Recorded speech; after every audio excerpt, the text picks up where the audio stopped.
국회 입법데이트의 이익선입니다. 요즘 휴대폰으로 못하는 게 없죠. 상품 구입도 하고 결제도 하고 주식 투자도 하고 참 다양합니다. 만약에 인터넷에만 존재하는 은행이 있다. 그러면 어떨까요? 오늘은 이 인터넷 전문 은행과 관련된 법안을 살피고자 합니다. 더불어서 요즘 수요가 급증하고 있는 외제차와 관련된 법안도 준비했습니다. 각각의 법안을 대표 발의하셨죠. 새누리당 김용태 의원 모셨습니다. 의원님 어서 오십시오. 예, 안녕하십니까. 네, 반갑습니다. 예. 이 금융 분야를 다루는 국회 정무위원회에서 여당 간사역을 맡고 계신데 예. 좀 중책입니다. 근데 그 역할을 하시기 때문에 꼭 여쭤보고 싶은 게 있어서 질문을 드리겠는데요. 예. 우리 젊은 청년들이 참 가고 싶어하는 직장이 금융회사거든요. 그렇죠. 근데 우리 대한민국의 금융회사가 그러면 그럴 만한 비전과 또 경쟁력을 갖추고 있는지 의원님은 아실 것 같습니다. 다른 나라와 비교해서 실제 그럴 만합니까? 참 넥타이 메고 다니고 네, 우리 여의도나 저기 강남 테헤란로에 네, 수없이 빛나는 젊은이들이 네, 금융회사 다닌다는 자부심으로 그렇죠. 다니고 있거든요. 예, 예, 그런데 경쟁력을 살펴본다면 놀랍게도 네. 아프리카의 우간다라는 나라보다 못합니다. 잠깐만요. 아프리카의 우간다보다 우리 금융회사가 못하다고요? 그렇습니다. 이거 믿기지- 믿어지지가 않은데요. 그렇죠. 안 믿어지시죠. 예, 설마 그러니까 금융회사 다니는 사람들만 알고 있습니다. 그분들은 알고 있습니까? 그러니까 이 불편한 진실을 네. 우리가 분명하게 알고 있어야지만 우리가 어떻게 발전해 나갈 것이냐라는 답이 나올 것 같습니다. 아하. 왜 이런 일이 벌어졌는지 혹시 아십니까? 그럼 도대체 어떤 상황이기에 의원님이 그런 혹평을 하시는지 근거가 있으실 거 아닙니까? 우리 저 진행자께서는 네. 달러빚 얻어서 장사한다라는 말 들어보셨죠? 예, 달러빚. 들어봤습니다. 달러빚이란 말이 뭐냐면 이자가 높다는 거거든요. 네. 근데 우리 대한민국에서는 그 예전에 네. 아무리 이자가 비싸도 음. 돈만 있으면 돈을 벌었다는 겁니다. 아. 왜냐하면 달러 빚을 얻어서라도 네네. 집을 사거나 땅을 사거나 장사를 하면 돈을 벌었다는 겁니다. 갚을 뿐만 아니라 이익을 냈다. 그렇죠. 네네. 그래서 이 말 속에는 우리나라가 그 자본 수요가 늘 공급을 초과해서 아하. 이제 존재했던 사회라는 거예요. 그러니까 네. 당연히 이자값이 비쌌죠. 네네. 그 말은 뒤집어서 얘기하면 돈을 빌려주는 곳, 음흠. 즉 가장 대표적인 게 금융회사들이죠. 네. 이런 회사들은 무한대의 수익을 냈던 겁니다. 네. 따로 경쟁력이 필요한 게 아니고요. 아하. 돈만 있어서 빌려줄 수만 있으면은 돈을 벌었다는 겁니다. 네네. 그래서 어떤 일이 벌어졌었느냐? 나라에서 개입을 했습니다. 나라에서 개입해서 영역을 딱딱 나눠놨습니다. 네. 은행, 네. 보험, 보험, 증권, 카드, 음흠. 저축은행. 그래서 금을 거놨습니다. 네. 서로 침범하지 못하게. 네. 그리고 그것만 한 게 아니고요. 그 영역 안에서도, 은행 영역 안에서도 아하. 돈 버는 방법을 정했습니다. 네. 이 이외의 방법으로는 돈 벌지 마라. 아하. 그러니까 어땠습니까? 금융회사들은 따로 경쟁력을 키울 필요 없이요. 그냥 시키는 대로만 했던 겁니다. 네네. 그래도 돈을 벌었습니다. 왜? 돈을 빌려가려는 사람이 너무 많으니까요. 많았으니까. 그런데 세상이 변했습니다. 그러니까 자본 수요가 아니라 자본 공급이 초과되는 시대에 접어들게 되었습니다. 네. 그러다 보니까 돈을 빌려가려고 하는 사람보다 돈을 빌려주는 사람이 많으니까요. 네. 경쟁이 치열해졌죠. 그렇죠. 그러니까 이제 실력 있는 사람만 살아남게 되는 세상인데, 네. 근데 놀랍게도 우리나라 은행들은 그럼 당연히 사실 망해야죠. 경쟁력이 떨어지면. 네. 근데 규제로 둘러싸여서 이게 남들이 들어오지를 못합니다. 외부 세력이 아직. 그렇죠. 예, 예. 그래서 경쟁력은 형편없는데 그냥 어렵사리, 아니 겉에는 보기에는 아직도 멀쩡해 보이면서 그냥 생명력을 유지해 나가는 겁니다. 이게 우리 네. 금융산업의 불편한 진실입니다. 그렇군요. 예.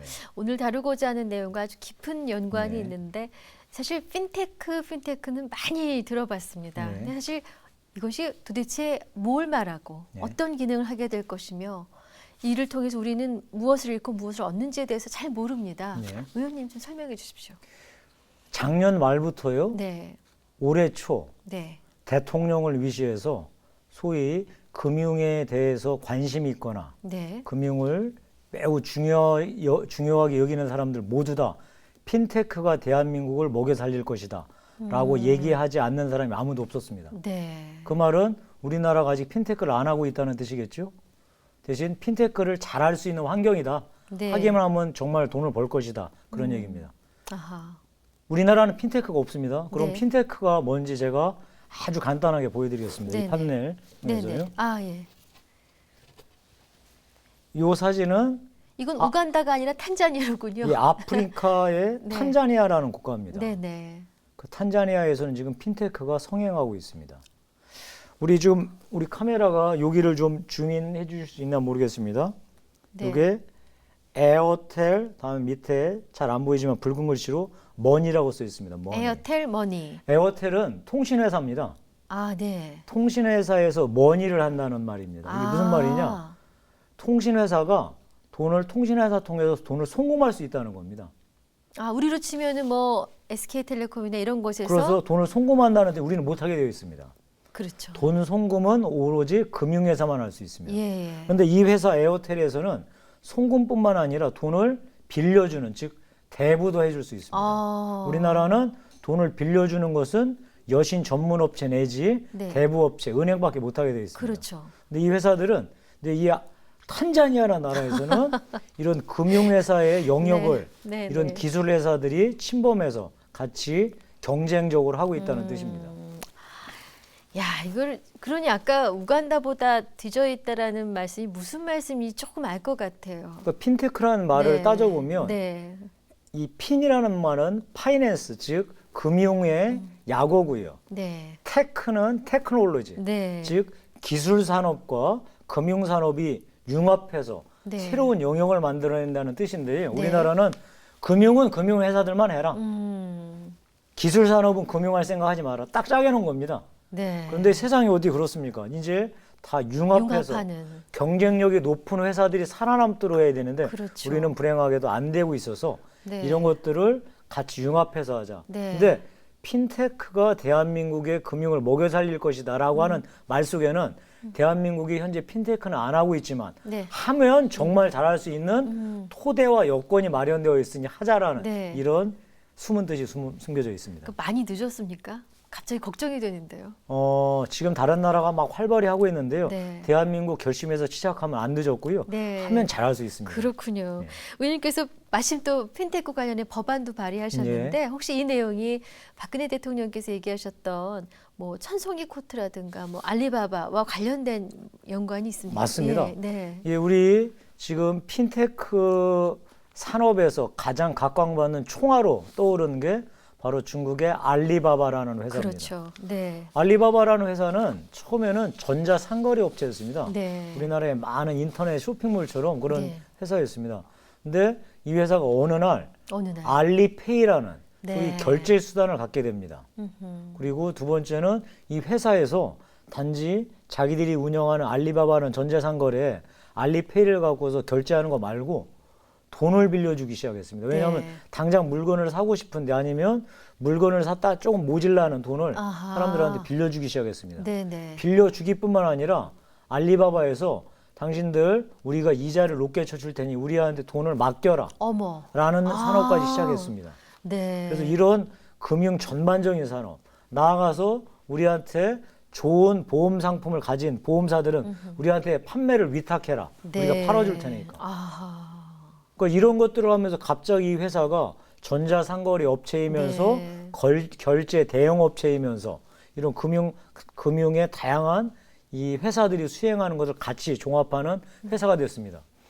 그러다 보니까 과연 이 회사가 금융회사냐? 금융회사 아니거든요. 음흠. 전자상거래 예, 업체냐? 네. 전자상거래 또 업체 아니거든요. 예. 그러니까 뭐냐?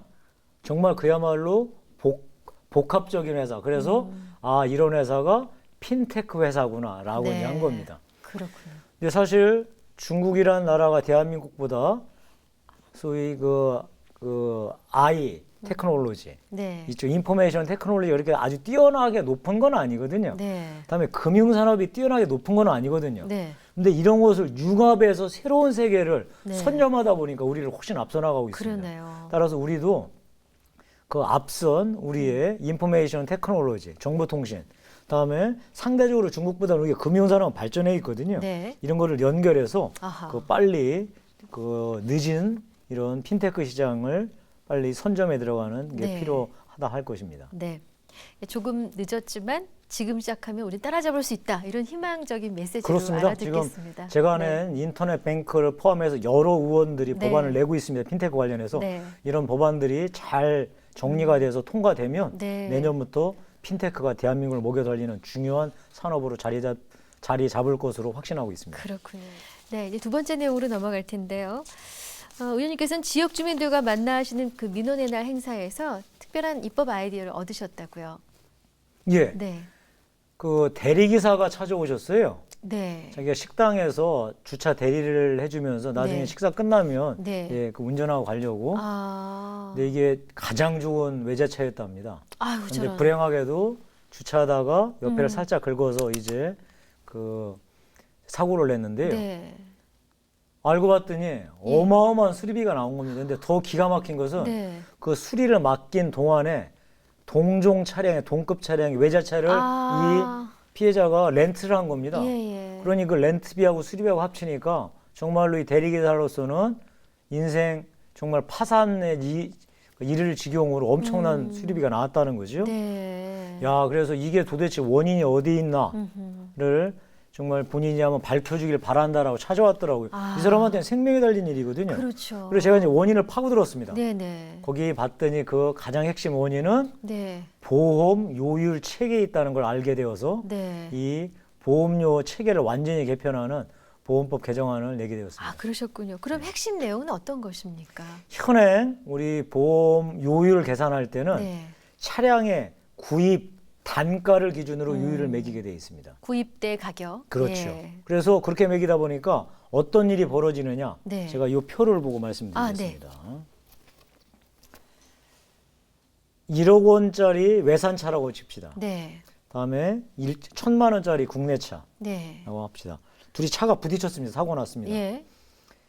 설령 내가 전혀 우리 국산차 소유주가 잘못이 없다라고 하더라도 네. 현행 우리나라 법 체계에서는 최소 10%의 책임을 물립니다. 그렇죠. 과실 책임을. 예, 예. 그럼 이랬을 때 어떻게 서로 물어내는지 한번 보겠습니다. 네. 현행 구입 단가로 한번 본다면 네. 지금 외산차가 90% 잘못했고 국산차가 10% 잘못한 겁니다. 예. 이런 경우 외산차는 1억 원이잖아요. 네. 1억 원에 10%니까 1,000만 원을 제가 물어내야 되는 겁니다. 국산차 소유주가. 아, 근데 그렇군요. 외산차는 국산차에 대해서는 90% 1,000만 원에 90%니까 900만 원만 물어내면 됩니다. 아이고, 이거 차이가 없네요. 그럼 이렇게 되면은 네. 내가 아무 잘못 없이 부딪혀 놓고 그래도. 오히려 100만 원 더 내게 되는 셈이죠. 그러네요. 그런데 예를 들어서 제가 부딪힐 수도 있지 않습니까? 그렇죠. 제가 잘못이 많습니다. 네. 이랬을 경우 어떻게 되느냐? 외사차한테 9천만 원 물어줘야 됩니다. 저는 달랑 100만 원 받고요. 어머 세상에. 이러면 내 그렇군요. 차 팔아서 택도 없고 내 집 팔아서 저 집 외산차 고쳐줘야 되는 아. 겁니다. 이게 현실입니다. 이러니 이제 우리 초보 운전이나 네네. 아니면 정말 멀쩡하게 운전 잘하는 사람도 네네. 옆에 비싼 외잔차 지나가면은 긴장하죠. 아무 이유 없이 가슴이 뜨끔뜨끔한 겁니다. 그래서 네. 제가 이것을 고치려고 그럽니다. 어떻게? 네. 어떻게요? 구입 단가 기준으로 요율을 매기는 게 아니고요. 네. 수리 단가. 수리 단가. 수리 단가 기준으로 예. 바꿔야 된다는 겁니다. 예. 왜냐? 네. 외산차는 기본적으로 수리 단가가 우리 국산차보다 2.6배에서 3배 정도가 비쌉니다. 그렇죠. 수리 단가가. 네, 네. 그러니까 이게 뭐 여러 가지 이제 부품 뭐 부족 문제니 뭐 이런 게 있거든요. 네, 네. 그럼에도 불구하고 너무 비쌉니다. 수리 단가가. 예, 예. 뭐 그러다 보니까 당연히 아까 수리 단가가 비싸면 어떻게 해야 되겠어요? 보험 요율이 올라가야죠. 당연히. 그렇겠죠. 그것은 누가 책임져야 되느냐? 그 외제차를 소유하고 있는 사람이 그렇죠. 부담하는 게 맞습니다. 그게 사실은. 감당해야죠. 그게 원래 네. 보험료의 기본 상식이니까요. 예, 예. 두 번째, 이 렌트비도요. 네. 이 원래 수입차의 렌트비가 훨씬 비쌉니다. 네. 왜냐? 동종 그 차로 렌트를 하게 되니까요. 네. 아니 동종 안 하고 안 하고 해도 되죠, 사실은. 안 한다고 하도 그냥 동종하라고 권하고 이런 경우가 있어요. 그렇죠. 예. 그러니까 그 렌트비도 다 보험료에 포함이 되는 거거든요. 예. 근데 현재 안 하고 있어요. 그래서 렌트비나 네. 그러니까 수리비 네. 기준으로 보험료율을 바뀌면 지금 제가 갖고 있는 통계 아주 정확하진 않지만 네. 이걸 우리가 나중에 시행령으로 좀 정하고 하잖아요. 그러면 현행 우리 외산차 그 소유주는 자기가 내는 이 수리비 있잖아요. 네. 최소한 30%에서 50% 정도는 그러니까 우리가 줄어들 수 있다. 그러니까 우리 국산차 소유주가 외산차한테 주는 수리비에 네. 30%에서 50%는 줄여서 네. 줄어들 수 있다. 네. 지금 이런 통계를 갖고 있습니다. 따라서 반드시 이번 기회에 왜냐하면 이거는 저희가 외산차를 경원시하겠다는 뜻이 아닙니다. 네. 비싼 차를 타면 네. 그다음에 비싼 수리비를 내는 만큼 보험료도 더 내라. 그다음에 비싼 렌트카를 하지 않느냐? 네. 그러면 그만큼의 비싼 보험료를 내라. 그러네요. 이렇게 바꾸려고 그럽니다. 네네. 그럼 요새 그 이제 수입차가 과거보다 가격도 저렴해지고 수요자도 늘고 해서 예. 굉장히 늘어났습니다. 예. 그러면 수입차를 타고 있는 사람 입장에서 보면은 예. 의원님 말씀에 공감은 하면서도 예. 거부감이 들 수 있거든요. 이분들을 좀 이해시키고 설득하는. 제가 다시 한번 말씀드리지만 저는 수입차에 대해서 경원시하지 않습니다. 네네. 대한민국 차가 해외에 나가서 팔리듯이 음. 수입차가 우리나라 국내 정상적인 절차를 받아서 팔리는 건 누가 말리겠습니까? 네. 저는 우리가 자유무역 시대에서 환영할 일이지 절대로 반대할 일이 아닙니다. 다만 제가 말씀드리는 거는 비싼 차를 타는 게 문제가 아니고 그 비싼 차는 비싼 수리비를 먹게 마련이거든요. 네. 다음에 현행 관행대로는 비싼 렌트카를 쓰고요. 그렇죠. 그러면 그에 걸맞는 보험료도 그만큼 비싸게 내라는 겁니다. 네. 지금 그 비싸게 안 내니까 어디에 전가되느냐? 우리 국산차를 타시는 분이 사고 났을 때 그 수리비에다 전개가 된다는 그러네요. 거죠. 네. 그래서 이 부분은 반드시 시정되어야 할 것입니다. 그렇군요. 잘 이해가 되었습니다. 네. 이제 끝으로 한 가지 정도 질문을 더 드릴 네. 시간이 남아 있습니다. 19대 국회 이제 마지막 정기국회 국정감사가 열리게 되는데요. 네. 정무위에서 이번 국정감사에서 어떤 문제가 주로 다뤄지게 될까요? 얼마 전에 우리 사회를 뜨겁게 달궜던 롯데그룹 사태가 있지 않았습니까? 네. 참으로 국민들께서 그 매우 불쾌하시고 한편으로는 속을 펐을 겁니다. 대한민국 유수의 대기업 안에서 저런 일이 벌어졌구나. 저는 그래도 국민들께서 도대체 왜 저런 일이 벌어졌고 저런 일이 앞으로 안 벌어지려면 뭐 어떻게 해야 되느냐. 국회 차원에 당신들 할 일 분명히 하라. 아마 이렇게 요구하실 겁니다. 네. 우리 국정감사에서는 그렇다고 해서 우리가 대기업을 무작정 욕보이거나 망신 주는 이런 거는 안 할 겁니다. 네. 그러니까 정확하게 그런 일이 왜 벌어지는지는 원인을 규명하고 그런 일이 안 벌어지는 대책을 마련하는 정책 국감을 진행할 예정입니다. 네. 하실 일이 많습니다. 네. 바쁘신 와중에 나와주셔서 고맙습니다, 의원님. 예, 고맙습니다. 네, 국회 입법 데이트 오늘은 새누리당 김용태 의원과 함께한 시간이었습니다. 시청해주신 여러분 고맙습니다.